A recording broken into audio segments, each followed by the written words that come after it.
noite a todos e todas. Meu nome é César, sou militante do Sindicato dos Psicólogos do Paraná, psicólogo também. Gostaria de antemão agradecer a presença de todos e todas. Nessa noite, eu sei que é difícil a gente parar durante a semana, à noite, para sentar e conversar, discutir algumas coisas que conseguem nossa produção.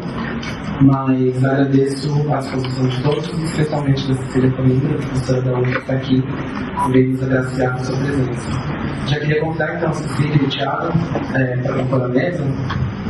A gente, enfim, aqui para o sindicato. Pode vir, Thiago. Não, mas você não vai dizer uma fala?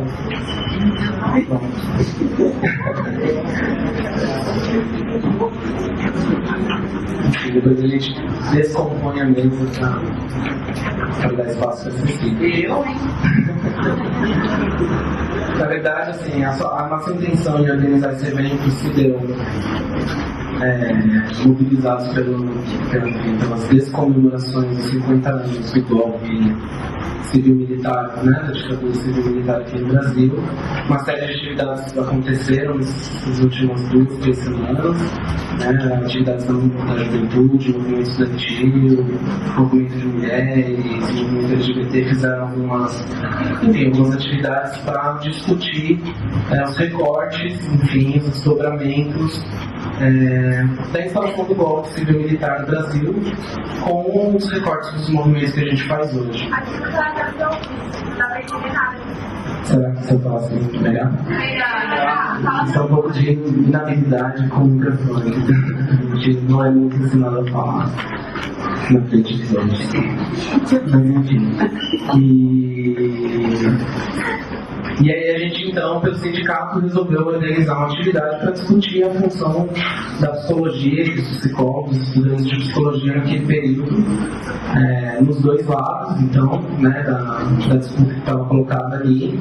Então, psicólogos que atuaram tanto na manutenção desse processo político e econômico que o Brasil viveu, como psicólogos que estavam na trincheira da resistência à ditadura, psicólogos e estudantes. Nesse sentido, a gente convidou então a professora doutora Cecília Coimbra, da Federal Fluminense, que foi fundadora do Grupo Tortura Nunca Mais, fundadora do Grupo Tortura Nunca Mais do Rio de Janeiro, e é uma das ativistas mais importantes hoje no Brasil, vivas, resistentes à ditadura, para trazer as contribuições sobre essa discussão da psicologia. A gente acha que é bastante importante fazer esse debate hoje, não na perspectiva de só rememorar o que aconteceu 50 anos atrás, mas também de traçar paralelos com a política de repressão e de perseguição que a gente vive hoje nos movimentos sociais. Todos nós que fazemos algum tipo de movimento, que acompanhamos de alguma forma o que aconteceu nos meses de junho e tem acontecido desde então, do ano passado até aqui, um ascenso de mobilizações, de atos, enfim, tem também acompanhado a política repressiva tanto dos governos municipais, estaduais, do governo federal com relação a esses atos. E a gente, entende que a psicologia tem um papel importante como instrumento na reflexão e na ação contra esse tipo de prática de perseguição, de repressão, de silenciamento. A gente teve alguns camaradas, psicólogos, estudantes de psicologia que tombaram, há 50 anos atrás, nesses pontos de mobilização tombaram. A gente tem camaradas psicólogos que se mantêm na resistência lutando até hoje, fazendo os paralelos entre as Yaras e a Velveres, que foi uma psicóloga que foi torturada, assassinada durante a ditadura, e as Cláudias, arrastadas aí pelos carros da Polícia Militar do Rio de Janeiro, a Maria, desaparecida política no Rio de Janeiro, na favela da Rocinha, a Deli, que foi a moça que recentemente estava no processo de parto, queria fazer parto natural, estava no processo de parto humanizado, e por uma determinação médica teve 3 homens, 3 policiais entrando na sua casa, retirando ela à força, levando para o hospital para fazer a força numa cesárea. uma ação militar bastante repressiva, enfim. A gente vinha conversando hoje no carro, né? Sobre a militarização da vida. A gente acha que a psicologia tem bastante contribuído nessa discussão. Eu desejo a todos uma ótima noite de debate e vamos ver.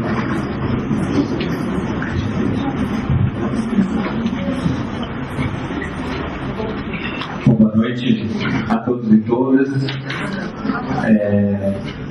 Eu jamais falaria por muito tempo, sabendo que logo em seguida a professora Cecília Coimbra vai falar, né? Vocês querem me atacando pedras aqui, perguntar logo que eu quero ouvir a Cecília.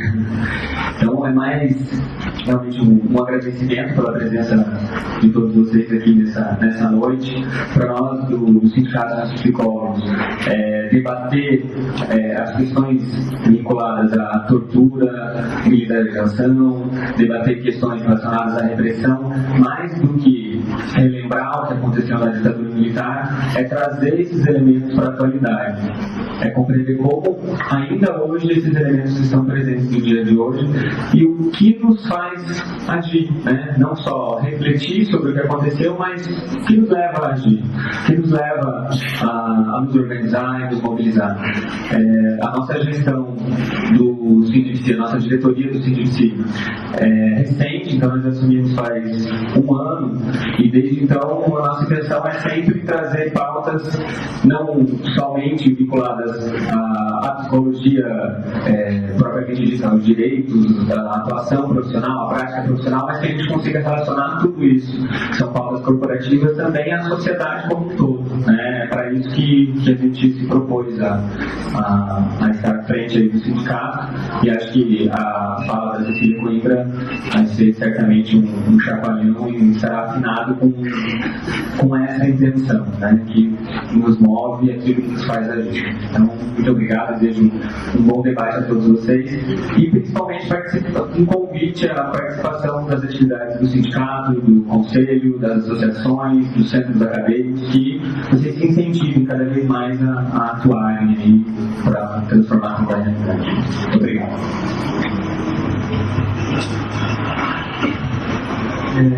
Só explicando, a gente vai passar uma lista de presença daqui a pouco, vai passando de um assim, pelas filas.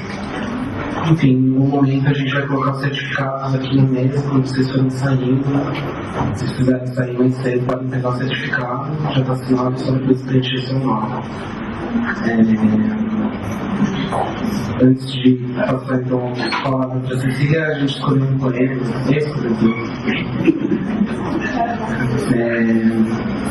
que é o seguinte: se cada hora vem com a sua morte, se o tempo é um covil de ladrões, os ares já não são tão bons ares, e a vida é nada mais que um automóvel. Você perguntará, por que cantamos?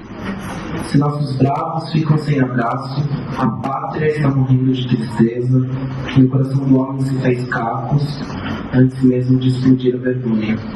Você perguntará, por que cantamos? Se estamos longe como um horizonte, se lá ficaram as árvores do céu, se cada noite é sempre alguma ausência, e cada despertar nos encontra. Você perguntará, por que cantamos?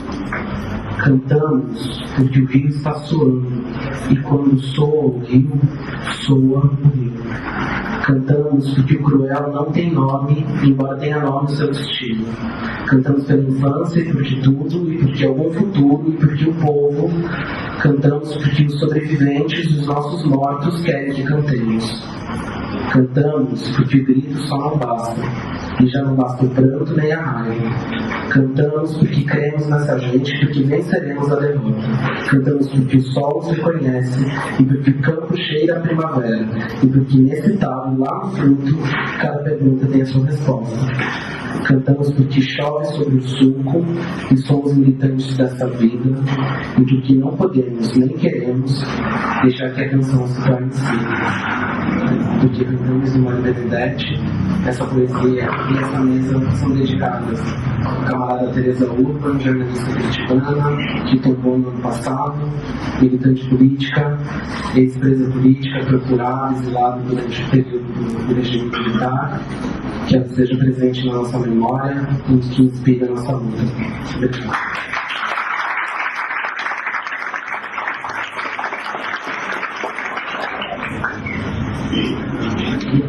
poesia, né, do Benedetti. É um prazer estar aqui com vocês, embora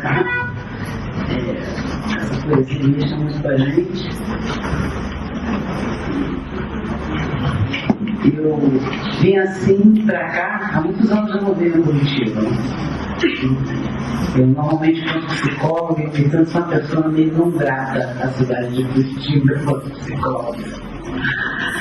Já diziam há algum tempo atrás que eu hoje estou aposentada com 73 anos, mas já continuo na pós-graduação da psicologia da UF. Durante algum tempo eu fui vista como não psicóloga, eu era militante não psicóloga. Eu acho que quando eu fui para coordenar a Comissão Nacional de Direitos Humanos, por ele aqui presente, né? Nos encontramos lá em Brasília algumas vezes, pela primeira vez, né, eu vi efetivamente, com todas as críticas que a gente possa fazer, mas eu vi efetivamente a psicologia se afirmar como não neutra, como sendo sempre uma psicologia política. Até dizer que isso não é político já é uma política. Então eu estou assim aqui com muito prazer estar aqui com vocês, cercada de jovens, não os conhecia, mas pelo e-mail que me mandaram eu disse, vou lá, porque eu achei interessantíssimo o e-mail que me foi enviado, fazendo a ligação que poucos psicólogos fazem, né? Não só nas associações profissionais, nos sindicatos, nos conselhos de psicologia, na academia, né? Fazendo a ligação do que foi o período da ditadura, e aí eu vou falar empresarial militar, eu vou falar um pouco sobre isso, alguns dizem civil empresarial militar, com os dias de hoje. Eu acho que nós, que sobrevivemos a isso, né, aquele terror de Estado, eu acho que nós, eu não gosto de falar de dever, porque dever é uma coisa moral, eu vou mais pela ética, né? A ética é diferente da moral, né? A ética, ela avalia, a moral julga, né? Eu acho que a gente tem que sempre estar avaliando o que é melhor para a gente e o que é pior para a gente, o que nos potencializa, o que nos fragiliza, isso é avaliar, né? E julgar é diferente, é dizer isso aqui é bom, isso aqui é mal, e a gente sabe que o bom e o mal estão misturados o tempo todo. Né, depois a gente pode falar um pouquinho disso que a psicologia adora, separar o joio do trigo, né? Dentro de tudo uma tradição judaico-cristã. Então eu estou assim, aqui, sem conhecer muitas pessoas, conheci hoje, e estou assim muito encantada com a juventude, né, assumindo e tomando nas mãos, né, determinadas tarefas, né?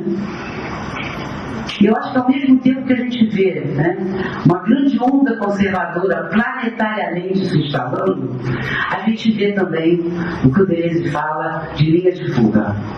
A gente vê também, né, produções de singularidade. A gente vê também a juventude se interessando por questões que não eram discutidas até então, né? Eu fiz uma tese de doutorado, eu queria 30 minutos, por favor, para a gente depois poder conversar, tá? Marca 30 minutos, tá? Porque senão eu vou focar falando. Eu fiz uma tese de doutorado na USP, onde o livro está online, a gente pirateou, o livro está online. Cecília Coimbra, Guardiãs da Ordem.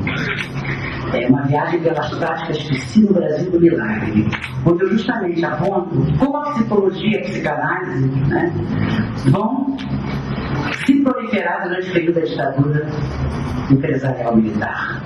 Quando eu falo aqui um parênteses empresarial, quando eu falo empresarial militar, quer dizer o seguinte, que tem a ver com as posições que hoje nós assumimos. Né? Os grandes grupos econômicos que alimentaram, que fomentaram, que deram o golpe, que financiaram a tortura e todo o aparato repressivo continuam presentes no cenário brasileiro. Né? Então, essas forças, né, econômico-políticas, né, fizeram grandes pactos, né, desde a anistia até os dias de hoje. Então, hoje a gente vê uma série de mise-en-scènes, né, que não é para espantar. Ou seja, os grandes grupos golpistas continuam aí, né, ditando. Ditando e andando de braços dados com a Ambev, com a FIFA. No Rio de Janeiro a gente tem isso, já senti isso quando cheguei hoje aqui do aeroporto, né? As obras, né? As megalomaníacas das obras, né? E é muito dinheiro envolvido, e é muito acordo, né? Que precisa ser cumprido, né? Então esses grupos continuam aí, né? Então essa história só é ser contada até a página 3. Tudo muito.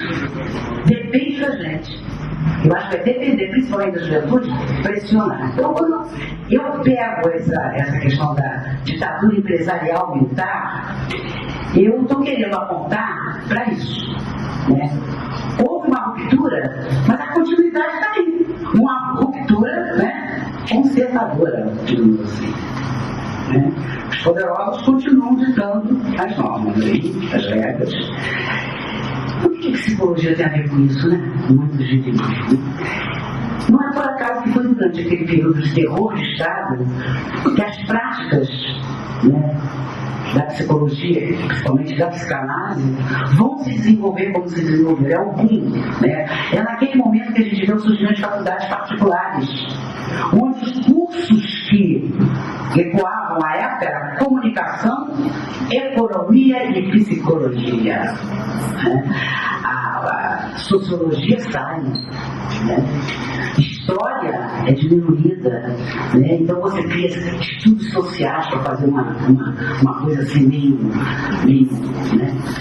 Uma história meio aligerada, digamos assim, né? Então não é por acaso que determinadas disciplinas saem, né? E outras tornam-se moda. Né? E a psicologia vai nesse contexto. Gente, você até me mostrou, César me mostrou, quer dizer, eu durante o período da minha pesquisa de doutorado, eu consegui trazer à luz uma coisa que não era falada dentro da área da psicologia, né? Até porque aquilo que a gente se envergonha, a gente joga para debaixo do tapete, né? E não publiciza e não, né, tenta responsabilizar aqueles, né, efetivamente. Quando a profissão é criada em 62, que ela é regulamentada 2 anos antes do golpe, né? Em 64, quando dá o golpe empresarial militar, pouquíssimas faculdades ofereciam curso de psicologia. A partir daí que a gente, não só pela profissão ter sido, né, regulamentada em 62, se criam muitos cursos de psicologia. E havia um curso meio aligeirado entre as Forças Armadas, que era um curso de aperfeiçoamento que alguns oficiais do Exército faziam no Forte do Leme, no Centro de Estudos do Pessoal do Exército, CEP. Ainda existe, mas no Forte do Leme. E todos aqueles militares que fizeram este curso, que era um curso de 2 anos, um aperfeiçoamento, foram considerados psicólogos. Quando a profissão é criada, em 62, né, a influência dos militares já era grande, né? 2 anos depois o golpe ocorre. E em 69 e 70 se faz uma grande pesquisa, não só com os psicólogos militares do Centro de Estudos do Pessoal do Exército, no Forte do Leme, mas psicólogos civis também. Foram chamados para fazer o perfil psicológico do terrorista brasileiro. Então você aplicava uma vasta anamnese, se perguntava os relacionamentos, aquela anamnese que a gente naturaliza e faz, né? Que a gente hoje faz com a pobreza, né? Não mudou grande coisa, né? Então a gente tem que estar, né, estranhando certas práticas, né? Que elas não são naturais. Se aplicava, se desenvolveu da família, qual era a sua situação, com quem ele gostava mais de lidar, não sei o quê, né? Se aplicava testes de nível mental, testes de rating, e se aplicava testes projetivos, principalmente o Rorschach, aquele teste das manchas, né? Depois que eu defendi a minha tese, que saiu no livro, e a gente não conseguiu fazer uma segunda edição, esgotou, eu descobri um documento, eu esqueci de trazer, mas eu estou tomando para vocês, um documento do arquivo do DOPS, um documento de 2 folhas só, faltando uma folha, era um documento feito por psicólogos, onde se lia a aplicação do teste de Rorschach a terroristas presos. E aí vinha uma série de categorizações dos psicólogos, né, sobre os presos políticos. Ou seja, dificuldade de relacionamento com o meio, né, advindo de família desestruturada, lembrando muitos laudos que a gente dá para os meninos hoje, né? Os visados da infância, da juventude, da vida, né? Esses centros de assistência, né? Eu não estou com isso colocando uma essência nos testes, não é isso. Uma coisa tanto pode ser usada, né, para libertar como para aprisionar. Só que a utilização dos testes psicológicos que tiveram durante o período da ditadura e ainda hoje, às vezes tem que ser teste. Você faz uma entrevista, você já está, através de certas interpretações, já está rotulando de onde advém aquela criança, quem é aquele jovem e como ele deveria ser. Então eu estou aqui colocando em questão este lugar de especialista que nós ocupamos e que nos é dado a ocupar de forma muito natural. A gente adora isso. É um lugar cômodo, muito cômodo. A gente sempre fala sobre. Quando a gente tem que todo estar implicado. Tem um trabalho muito bonito de uma companheira nossa que hoje não está mais na UF, se aposentou, a Regina Benevides de Barros.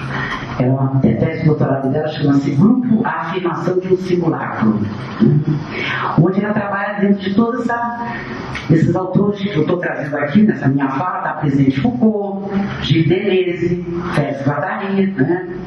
Alguma coisa do Nietzsche, alguma coisa do Spinoza. Eu acho que a história e a filosofia, o país, são fundamentais para a gente poder entender a nossa profissão. E entender qualquer profissão. E se entender enquanto, né, enquanto sujeito do mundo. Né? Então, Regina dizia uma coisa muito interessante. Ela falava da pesquisa. A pesquisa só se efetiva quando você tem um encontro. Não existe um dado a ser pesquisado ali e eu aqui como pesquisador. No momento em que eu me aproximo do dito objeto de pesquisa, esse objeto se modifica como eu me modifico também. E é ali, naquele momento, na relação que se estabelece, naquele encontro, que a pesquisa se dá. E é isso que acontece na vida. Quando a gente viu, existe, né, uma essência nas coisas. Não existe uma essência no teste psicológico. Vai depender do encontro que eu fizer com a pessoa. E é ali naquele encontro que as coisas estão acontecendo. Os nossos autores aqui, principalmente o Deleuze, né, ele justamente coloca isso vem do Spinoza também, né? As coisas só acontecem no encontro. É no encontro que as coisas se dão. Né? E por isso o encontro tem que estar sempre sendo avaliado, não julgado. E aí o Spinoza vem e fala pra gente: o que são os bons encontros? O bom encontro é isso que eu digo para os meninos aqui. É aquilo que estamos potencializando. É aquilo que nos alimenta. Só que amanhã pode ser diferente, não sei. Aquilo que hoje me alimenta, amanhã pode me envenenar. Então, é o que Spinoza diz, né? Procuremos os bons encontros e fujamos dos maus encontros. Eu não estou colocando essência em nada, né? Eu estou simplesmente dizendo que é nos encontros que o pensamento se dá, que a criação se dá. E hoje, a gente, principalmente nos cursos de pós-graduação, é lamentável que a gente vê, né? 2 anos no mestrado, 4 anos no doutorado, 4 anos a gente consegue respirar, mas 2 anos de fazer aquilo de afogadinho, eu me sinto uma feitora. Eu digo, vou botar ninguém no tronco. Aí a gente até diz, escolhe qual tronco que você quer, né, para levar a chibatada, né? E é para isso, mas é para não produzir pensamento. E aí exige que você tenha não sei quantos inscritos por semestre, não sei quantos por ano, eu já não sei mais, porque não me interessa mais saber disso, né? Eu fico só, se eu for lá eu vou me envenenar, porque eu só estou querendo contato com os jovens e com os alunos. E você acaba reproduzindo tudo. É corte e cola, corte e cola, corte e cola. E aí depois tem propagandas assim, não pode copiar veja às vezes no Facebook, não, é que não sei o que é absurdo, é crime, não se pode copiar na internet, não sei o que. Só que você está oferecido o tempo todo para o aluno. O aluno é impedido de pensar. Porque é no encontro que o pensamento acontece. É no encontro que você cria, que você inventa. E a vida é feita de invenções. A vida é feita de criações. Quer dizer, isso é bonito de falar, né? É muito difícil de fazer, porque este mundo, ele o tempo todo está nos trazendo exemplos, né? De que o melhor é isso, e nós temos que seguir certos modelos. Um modelo de boa mãe, um modelo de bom pai, um modelo de bom filho, um modelo de bom psicólogo. Não, você não é psicóloga, Cecília, você é política. Mas Cecília, você agora virou anarquista, Cecília. É os ex-companheiros de militância, né? Então agora eu digo, rótulo é ótimo. Você coloca o rótulo e aí você... Não, antes nós éramos terroristas. Subversivos sempre fomos mesmo. Nós assumimos a nossa... Sempre quisemos subverter o que está aí. Que bom, né? Falar desses 50 anos, gente, é falar de... Ao mesmo tempo... Depois eu vou mandar um texto para vocês que eu escrevi, que foi assim, muito emocionante no dia 1º de abril. É falar de coisas muito dolorosas, mas ao mesmo tempo de coisas muito alegres e potentes. Né? A alegria e o sofrimento estão juntos o tempo todo. Né? Nós temos uma, eu trouxe para... Eu não tive tempo, depois eu posso mandar para cá para a gente ver, para o sindicato vender, para o CRP vender, para fazer finanças de tortura nunca mais. Nós não somos uma ONG, nós somos um movimento social, não aceitamos, estava até conversando com as meninas aqui do Tortura Nunca Mais aqui do Paraná, nós não recebemos nenhum tipo de financiamento de nenhum governo, e vivenciando o João Roxo, querendo que a gente aceite alguma coisa, que a gente não aceita. Há 29 anos a gente existe. Isso aqui é um ato que a gente faz todo 1º de abril. Esses foram os 20 primeiros anos que a gente fez livro, e esse ano a gente fez a 26ª. São pessoas que a gente homenageia no período da ditadura e de hoje. Quem pega aqui os homenageados percebe claramente essa postura do Tortura Nunca Mais. Pensar na questão daquela história, pensar na história, né, na memória, não é pensar no passado, é pensar no que está acontecendo hoje aqui. Eu estava no hotel, porque hoje me ligou um rapaz, jornalista da SBPC. E aí eu falei isso, ele ficou muito espantado. E eu disse, meu filho, você está em que mundo? Em que mundo você está vivendo? Quando eu disse, mas o que a gente, ele me pediu para falar que ele teria acesso ao meu texto sobre os 50 anos do golpe, e queria me perguntar o que tinha a ver com o presente. Eu digo, os amarildos da vida, como você colocou, né? A medalha deste ano foi um local onde há 50 anos atrás nós fomos cercados para ser dizimados.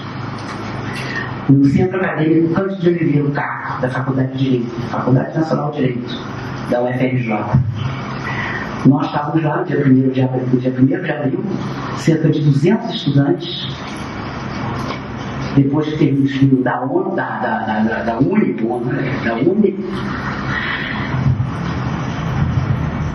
e inflamados discursos, nós passamos a madrugada dizendo não passarão, a madrugada do 31 para o 1º de abril.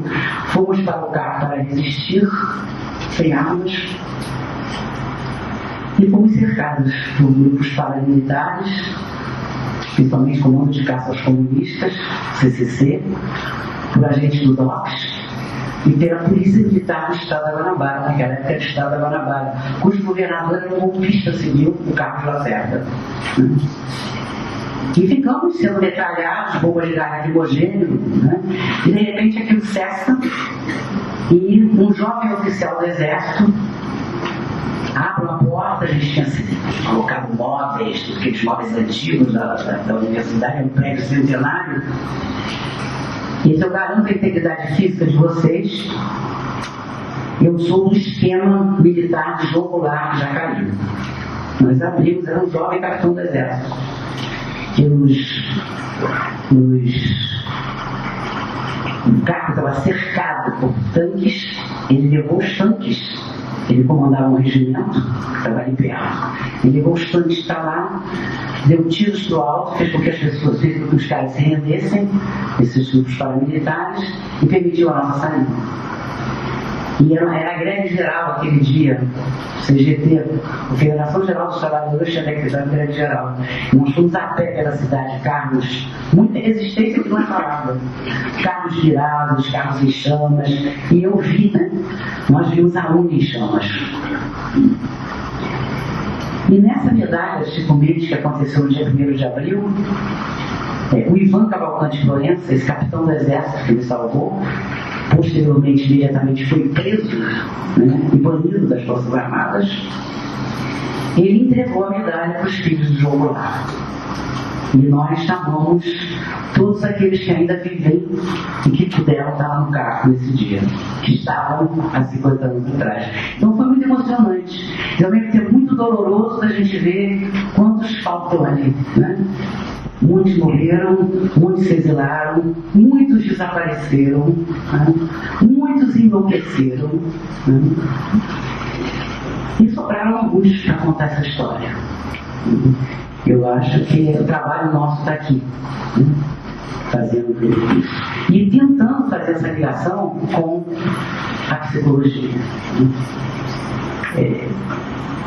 Eu acho que hoje, mais do que nunca, né, a psicologia ela entra em certos campos de cerebro. Nós vivemos uma época, como eu estava dizendo antes, extremamente conservadora em termos planetários. Nós vivemos uma época onde, né, tudo, que é um outro tema para a gente conversar, é um tema seríssimo, que se coloca também como, de uma forma muito natural, onde tudo a gente judicializa e moraliza. Onde a gente pede mais lei para tudo, pessoal de direito, né? Eu trabalho muito com o pessoal do Nilo Batista, no Instituto Carioca de Criminologia, lá no Rio. É um pessoal muito interessante, tem textos interessantíssimos.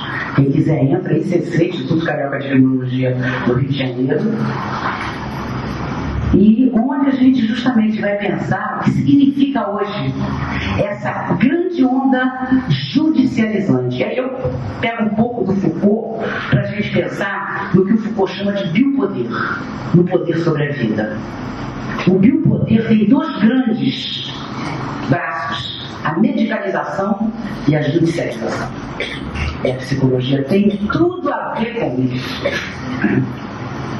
A medicalização, né, é onde você vai patologizar, onde você tem muito a ver com a política pública. Mariana Chauí diz uma coisa muito interessante, quando ela era interessante. Mariana Chauí dizia o seguinte, né, que a política sempre é a política do favor. A política do Brasil, as chamadas políticas públicas, que as públicas não têm nada, são políticas de Estado, são políticas de governo, né? É sempre o favor, onde você trata, né, aquele que necessita da assistência, da proteção.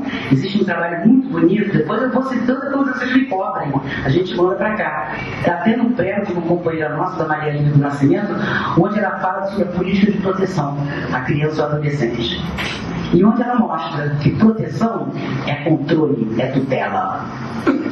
Em cima da palavra proteção, vem cá, meu filho. Essa até a história do lobo mau do chapéuzinho vermelho, né? Vem cá, meu filho, que eu quero cuidar de você, né?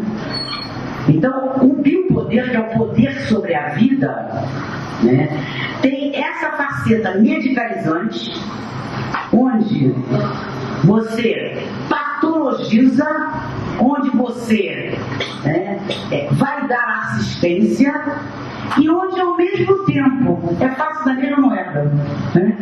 Você judicializa, você criminaliza. Antigamente ele dizia assim: para os filhos da classe média a gente medicaliza, para os filhos da pobreza a gente criminaliza. Hoje é uma mistura muito grande. Então a gente vê, outro dia eu comprei um negócio assim, qualquer dia bota Ritalina nas caixas d'água, nos reservatórios de água, porque todo mundo toma Ritalina, todas as crianças, inclusive de escolas de classe média alta. É transformar todo mundo em zumbizinho, né? Aí eles vão, se você produz transtornos, tem transtorno disso, transtorno opositivo, transtorno daquilo, né? Quem é indisciplinado agora transtorno de oposição. Então você vai inventando. Nunca se tomou tanto, né, antidepressivo, e as indústrias farmacêuticas agradecem, né? Existe um trabalho muito bonito de uma professora pediatra, uma médica pediatra da Unicamp, Maria Aparecida Moisés, onde ela justamente vai falar sobre como você vai medicalizando, né, e vai disciplinando e tutelando essas crianças, esses jovens. Por outro lado, tem a judicialização, onde eu digo, para minha segurança, aí eu produzo terror, eu produzo medo, né? Que é a melhor coisa do que o medo para dominar o outro. Quando a gente viu os meios de comunicação, está aí fazendo o seu papel. Os grandes meios de comunicação. Eu entrei no Facebook, eu sou uma ignorante em informática, não sei nem mexer em computador. Eu estou no Facebook, faço tudo no meu celularzinho. Eu entrei como máquina de guerra, eu entrei na época das manifestações, eu entrei em junho, maio, aliás. Eu vou usar isso como máquina de guerra, como dizia o Deleuze. Porque há que dominar essas novas tecnologias. Porque elas estão aí para isso, para nos dominar. Então a gente pode dar, né? Então os grandes meios de comunicação, os meios hegemônicos de comunicação, eles estão aí produzindo o que a gente chama, que o Guattari chamava, né, processos de subjetivação, produzindo modos de viver e de existir, que é o que a psicologia faz muito bem, competentemente, né? Dizer quem você é, como você é e o que você deve ser. Ou seja, nós estamos sempre, enquanto especialistas, né? Estava colocando, estou puxando agora, falando sobre algo. Nós produzimos verdades o tempo todo. Eu estou aqui produzindo verdade, gente. Quando estou falando isso, eu estou produzindo verdade. Só que as verdades que eu produzo aqui, né, para mim não são absolutas. Hoje é isso, amanhã pode ser outra coisa. E eu não vou, né? Uma coisa que eu estava no outro dia conversando, eu soube que o Deleuze não participava de debates nem de mesas redondas. Quer dizer, eu não vou entrar em luta por uma determinada verdade. Eu afirmo a minha. Quem quiser que afirme a sua. Porque na realidade que a gente vê, né, é posições reativas de cada um querendo colocar a sua verdade, sem condições de ouvir a verdade do outro, que é uma verdade, sem dúvida que é. Agora, é fragmentária, né? É uma verdade sobre a questão dos 50 anos do rock, comentando um pouco esse texto que já foi publicado. Alice Ruiz dizia o seguinte: lembra daquele tempo que sentir era a forma mais sábia de saber e a gente não sabia? Ou seja, a ciência produziu em nós, né, de que a verdade é uma única e absoluta. Um dia a gente atinge essa verdade, e através da razão. Isso aí é porque você está no emocional, você desqualifica. Você desqualifica o tempo todo as emoções. São coisas inferiores. E você enaltece o tempo todo a razão. A psicologia está dentro disso. Nós não estamos fora disso. Eu acho que pensar quanto tempo nós temos, eu acho que pensar em psicologia, e aí eu sempre defendi direitos humanos não com uma especialidade. Direitos humanos é uma postura que a gente tem diante da vida. A Cecília agora fala, não chama a Cecília para falar de direitos humanos, eu digo, não sou especialista em direitos humanos. Não existe isso.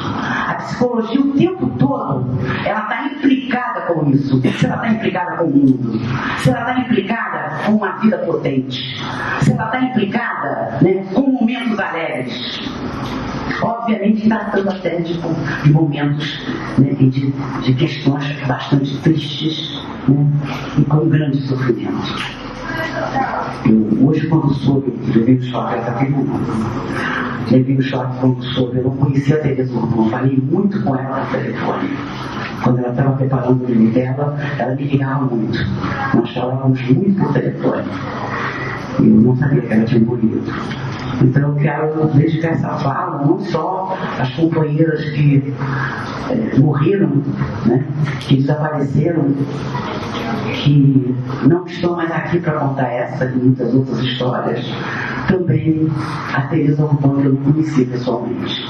Recebi o livro dela, ela nos mandou vários exemplares, distribuímos os exemplares do livro dela no Rio. E o que eu queria